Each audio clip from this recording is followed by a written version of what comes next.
Sa loob mismo ng inuupang kwarto sa Barangay Socorro sa Quezon City, nakitang wala ng buhay at tadtad ng saksak si Salvador Alcantara, mail clerk ng munisipyo ng Taytay. Ang biktima nakuhanan pa ng CCTV ilang oras bago makita ang kanyang bangkay. May kasama siyang isa pang lalaki sa paglalakad. Yun na pala ang sospek.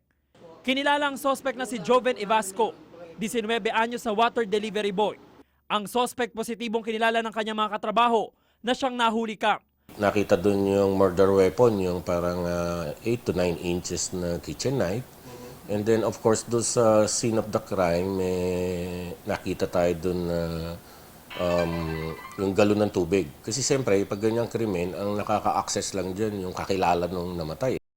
Bukod sa kuha ng CCTV, nadiin din ng sospek dahil nakuha mula sa kanya ang resibo ng pagsanla niya sa cellphone ng biktima. Ayon sa sospek, may relasyong sexual sila ng biktima at hindi yun ang unang beses na nagkita sila. Pero nung araw na yun, hindi raw tumupad ang biktima sa usapan nilang bayaran siya ng 300 piso. Pagkatapos po nung lahat, hindi na po ako binayaran, next time na lang daw, kaya po uminit yung ulo ko. Kung ano man po nagawa ko, nangingi po ako ng pasensya, nangingi po ako ng tawad, sana po mapatawad niyo po ako. Naharap si Evasco sa kasong robbery with homicide. James Agustin, GMA News.